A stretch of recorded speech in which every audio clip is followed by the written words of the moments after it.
Hello and welcome back. Today we're going to talk about Our Little Secret, the latest Netflix movie starring Lindsay Lohan and Ian Harding.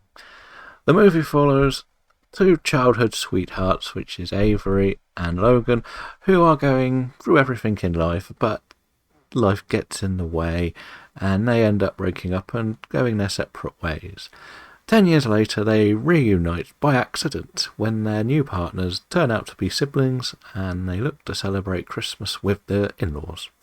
And they have to keep everything a secret not to ruin their new perfect lives. Yes, this is one of those movies where we know that everybody's going to be happy, but not really happy because they threw away something they really liked before, and we have everything we need to make this quite enjoyable. We get to see the stupidly over-the-top Christmas ideas that we see in a lot of movies where everybody comes together and spends way too much money on things they don't really care about, and this is kind of the same scenario with the stuck-up, picky mother-in-law, shall we say, in Christine Chenoweth, who's very funny with her little dog Veronica the terrier, which doesn't like Avery that much, let's just say. And there's some reasons for that, as we see in the movie.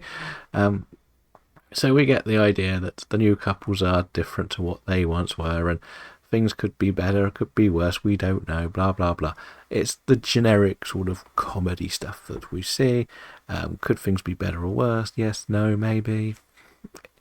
And we get to see all of the family secrets slowly unfolding and unravelling as we get nearer to Christmas Day. So, is this going to be a good or a bad movie? Well, I think it is good. Like, we've seen many movies like this where they try too much to do a lot more than they need to, and this just keeps everything a lot more simple. And we don't need to make romantic comedies overly confusing. It's just who's in love and who isn't, and that's the end of the story. It has all we need for that. We get some good comedy moments, mostly with Avery getting herself into sticky situations involving cookies. We'll leave it at that for now, so you can enjoy the cookie moments. We get a lot of the serious side as well, with like regret and dealing with grief, which never got dealt with. So it shows that their lifelong friendship was actually something they probably needed in their life through that 10-year gap, even if they weren't dating. But that's kind of how we are with this movie. It is good to see Lindsay Lohan back with another comedy on Netflix. Like, we know she's had a bumpy career, but this seems to be a nice little market for her. She can charm with her characters. They don't need to do anything dangerous or like out of this world. They just get their nice little sweet stories through, and she's a good poster child for the leads in these. Like, we've seen, this is the third one, I believe, on Netflix. So that's good to see. We always like to see an actor who can turn their careers around after something dealing with addictions and stuff. So that's always nice to see. When we look at the worst parts, I do feel like the new couples really did lack any chemistry.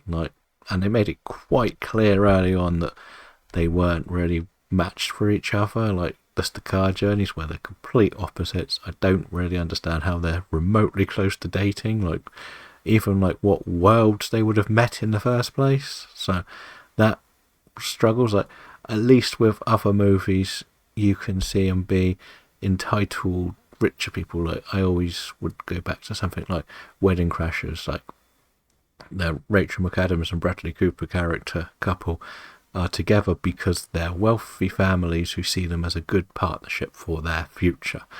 And regardless of whether they were good or bad chemistry-wise, there's a reason why they're together. In this movie, there's no real reason why they're together. It doesn't really make too much sense. And the other side is, I think we get a little bit too much of Avery getting herself into situations and not enough of Logan. Anything Logan does is quite calm, and he seems to be able to handle it without any problems. And it's more, he only seems to get into problems because he's helping Avery rather than the other way around. So, but that's nitpicky, shall we say. They're usually put in to throw you into the story you know which is going to unfold. We know it's relatively predictable, but still, we don't care that much about predictability in rom-coms. We just want to see the happiness for the characters. So for me, I give this a very positive 4 out of 5. Because one, I'm not really a rom-com person, and I did enjoy laughing along with this one. And I think there is still like a nice message in this movie. So, there's a plus for me. Let me know what you think in the comments below, and will you be checking out the latest Lindsay Lohan romantic comedy on Netflix? Goodbye.